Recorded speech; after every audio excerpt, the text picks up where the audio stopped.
Olá, esse é o nosso terceiro vídeo da Palavra e Reflexão de 2021, seguindo o tema Nas Pegadas da Unidade. Então, estamos aqui tentando mostrar algumas dessas pegadas para nós caminharmos. Hoje é o terceiro e último vídeo deste mês, então quero fazer aqui com mais cuidado. Até fiz uma colinha para isso. Bom, preciso falar um pouco de divisão, porque é o antagônico da unidade, né? A divisão, ela sempre tem um padrão. Esse padrão eu chamo de síndrome de substituição. Ou seja, alguém tem uma revelação, ou tem uma impressão, ou descobre alguma coisa, tem um insight e resolve investir naquilo. Mas ele pode encontrar algumas barreiras e isso então vai dispô-lo a romper com as pessoas que estão resistindo à proposta que ele está propondo, que ele está colocando. Logicamente que ele considera que ele é a última expressão, a visão agora está com ele, e que aqueles que querem ficar, manter a condição, são ultrapassados. Então ele vem para substituir, para ficar no lugar daquele. Isso aconteceu com os gentios substituindo os judeus na igreja e achando que isso era de fato o que deveria ser feito. Os judeus, eles haviam matado Jesus, eles haviam rejeitado Jesus, então agora eles estavam sob a desgraça, estavam punidos, né? E todas as bênçãos que cabiam aos judeus agora então ficavam com a igreja e as maldições continuavam com os judeus. Então a igreja tomou o lugar dos judeus e criou até um antissemitismo com isso. Também nós vemos, especialmente na Reforma, que a Reforma foi muito bom, foi uma bênção necessária, mas junto com a Reforma veio também a divisão. A divisão tomou assento ali com a Reforma e ela começou a surgir. E ela está tão sutilmente incrustada ali que parece que ela é inerente, que é necessária a reforma, quando na verdade são dois fenômenos. Um é a reforma e o outro a divisão que se instalou. Bom, passado alguns séculos depois, chegamos ao século XX, onde tivemos o retorno, a restauração da experiência do batismo do Espírito Santo com a manifestação dos dons espirituais, chamada também da experiência pentecostal. Ela se alastrou por todas as igrejas, por todo o mundo, passou séculos todos e deu um ânimo na igreja, e esse foi o século de maior investimento, maiores ações em missões. Mas, contudo, a multiplicação da divisão também esteve presente, o que, de certa forma, parece que ela minou aquilo que foi feito de tão grande no meio da igreja, né? Então, não obstante ser o século de maior expansão, de maior missões da igreja, ela cresceu apenas 3%, né? Porque houve muita evasão também da igreja. Pois bem, então, o que acontece é que o diabo sempre pega carona. Nós citamos aqui esses eventos, né? Os gentios substituindo os judeus, os protestantes substituindo os católicos e os pentecostais substituindo os tradicionais. Mas isso também é verdade em congregações isoladas, pequenas, né? Então, movimentos que não se destacam, mas as divisões acontecem com o mesmo padrão. Quem chega, por último, chega pensando em substituir, que o outro está ultrapassado. Então, há um momento de nós experimentarmos agora uma renovação da igreja, uma reforma na igreja, uma restauração da igreja, mas com uma condição, de não abandonarmos a unidade, reformarmos, restaurarmos, mas não abrir mão da unidade. Aliás, eu diria o seguinte, que essa restauração, que essa reforma, ela visa exatamente a unidade. Lembra do exemplo de Moisés? O faraó foi abrindo concessão para Moisés. Vão só os homens, crianças, mulheres ficam, tal. E foi assim a cada vez ele propunha fazer uma concessão. Mas Moisés foi inconcessivo. E na última conversa ele falou para o faraó: nenhuma unha vai ficar no Egito, vamos sair todos.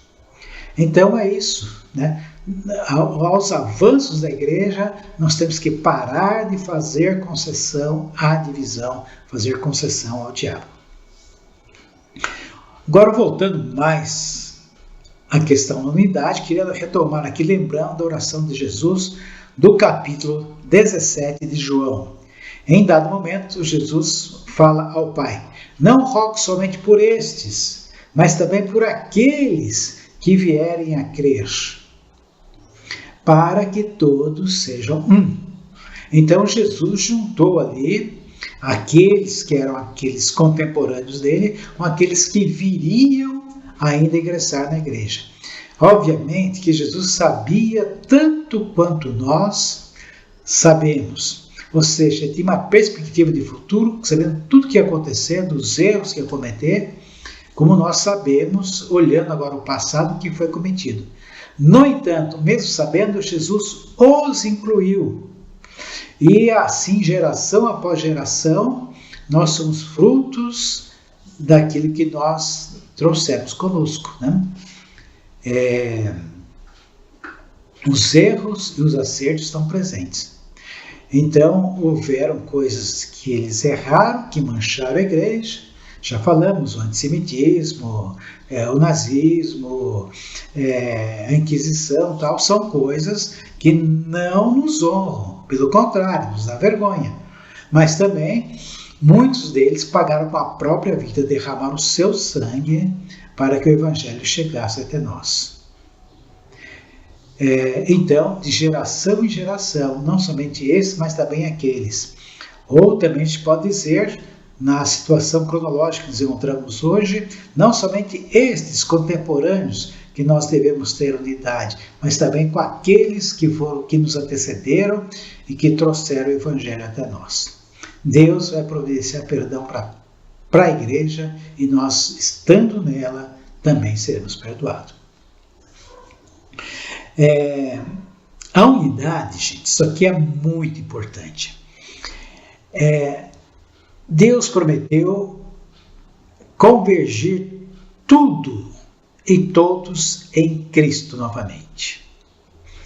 Então, quando isso acontecer, vai ser a derrota definitiva de Satanás.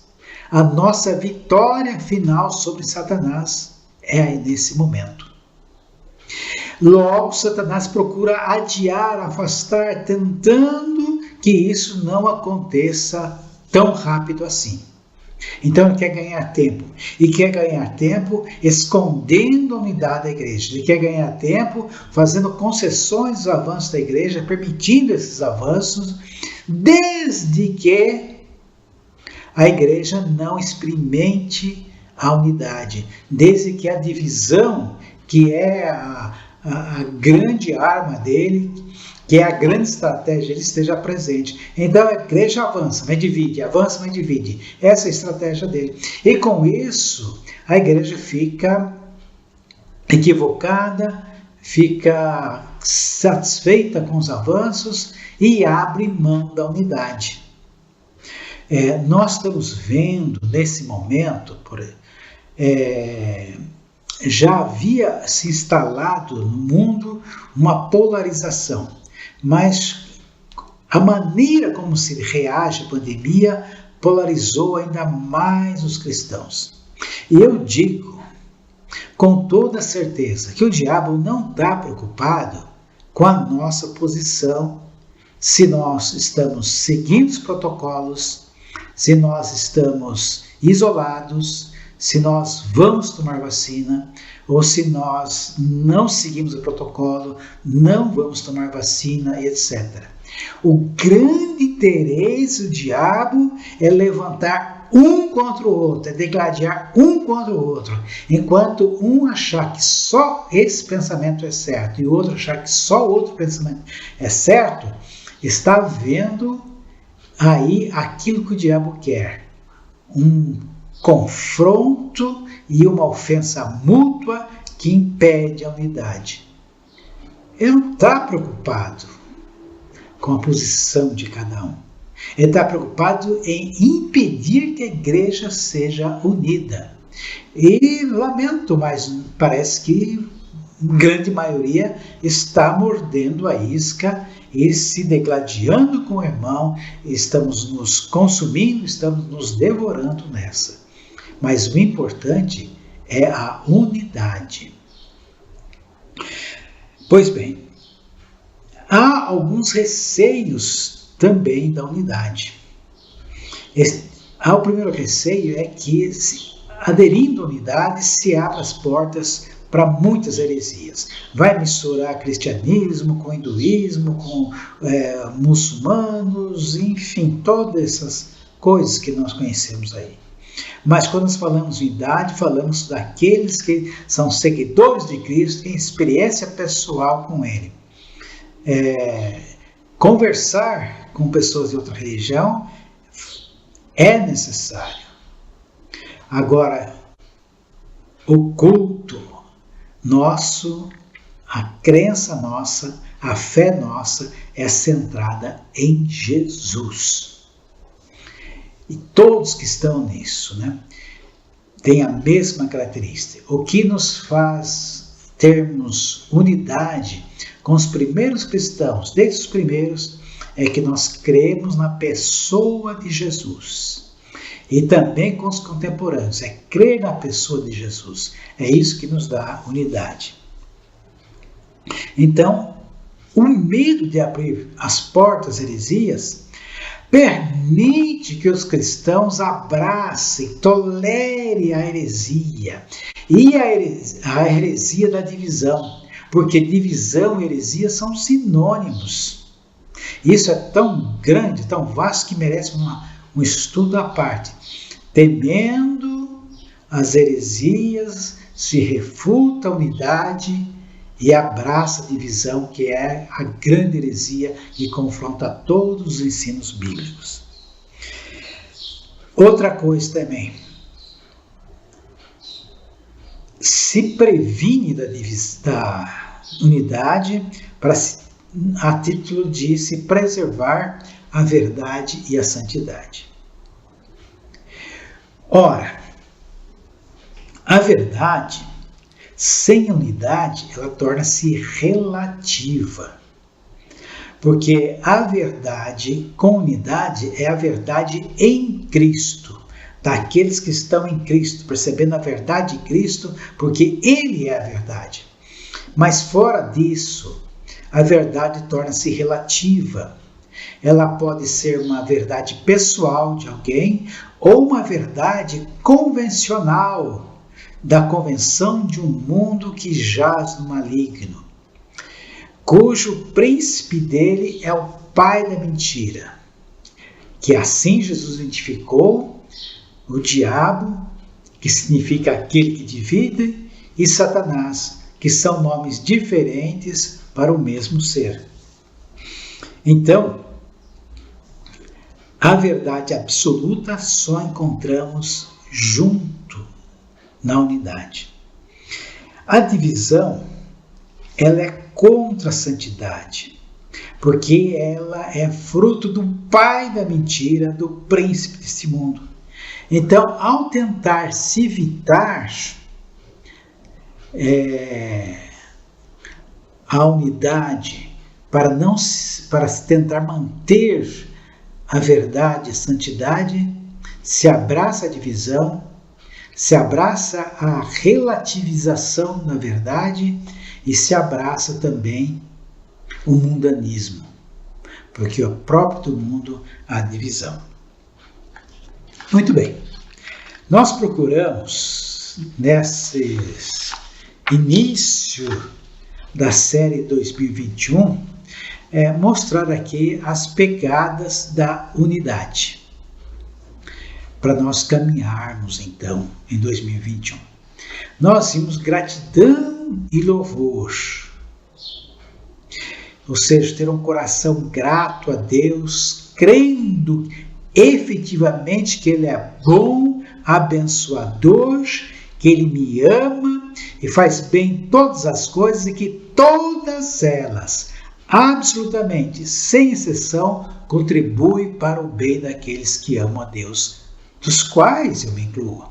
Em tudo dai graças. Não é exatamente dar graças por tudo, não vou dar graças pelo pecado, mas em toda situação que eu estou, devo dar graça a Deus confiando que Ele cuida de mim.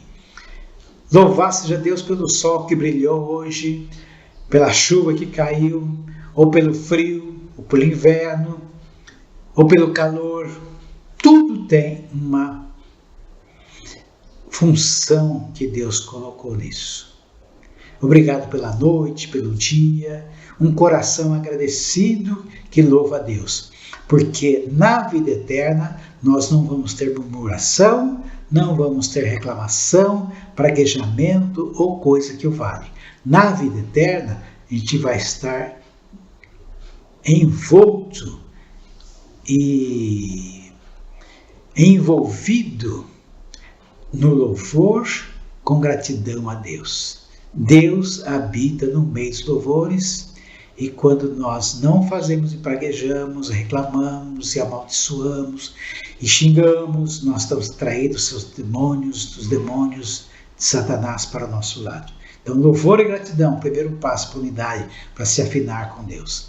Segunda coisa, precisamos ter um senso de comunidade. Eu não preciso, não tenho que deixar de ser alguém que se completo, que se basta em si mesmo para ser alguém que é parte de um todo e que funciona para esse todo. Trabalho para esse todo. Eu em mim não tenho plenitude, mas tudo que eu preciso eu tenho na comunidade. Terceiro passo, a unidade orgânica histórica. É nós vermos com os olhos de Cristo o nosso passado como Cristo via o futuro. Não somente esse, mas também aqueles. Nós temos uma herança que nós temos que nos envolver, que é a nossa, que faz parte de nós, pedir perdão dos pecados, arrepender dos pecados, mas também temos uma responsabilidade com a geração futura. Se semearmos divisão, semeando divisão, colhe-se divisão. Aquilo que nós semearmos agora, a geração futura vão crer, vão andar, vão sofrer, vão colher.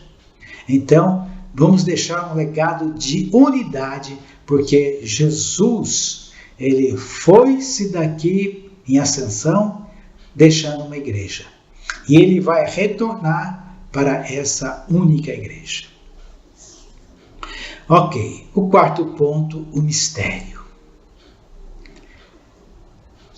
Todas as coisas foram criadas em Cristo, para Cristo.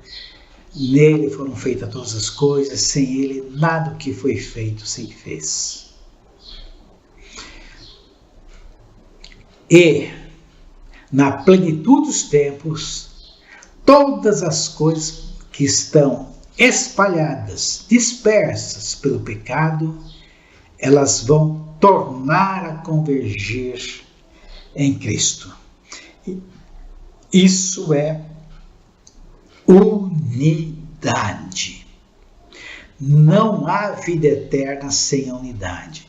Se nós não desejamos unidade, temos que esquecer a vida eterna. Há uma história que diz o seguinte, que muita gente vai chegar lá no céu, vai ficar assustado e encontrar pessoas que ele não esperava encontrar. E não vai encontrar pessoas que esperava encontrar. E eu digo o seguinte, quem vai para a vida eterna não vai ter surpresa, porque ele não vai ficar surpreso de encontrar qualquer pessoa lá. A surpresa pode acontecer se a gente estiver em outro lugar, onde não se esperava estar e não se esperava encontrar. Mas se eu tenho um coração de unidade, eu tenho expectativa de encontrar pessoas lá, não vou ser surpreendido. Conheço a misericórdia de Deus. O quinto passo, a divisão e a prevenção contra a unidade, que nós acabamos de falar. Abraça-se a divisão, abraça-se a heresia, abraça-se a mentira, prevenindo-se contra a unidade, que é a verdade e ela é a santidade. Porque em Cristo nós temos santidade. E por último, a unidade é a nossa vitória final. Sem ela apenas lutamos, a gente vai continuar lutando aqui, lutando ali, lutando aqui, luta após luta, mas a vitória final, a convergência de todas as coisas, o fim cabal de Satanás é a igreja trazendo, participando essa unidade que Deus programou. É isso, gente. A unidade, ela é inexorável. Ela é inevitável, ela é indispensável.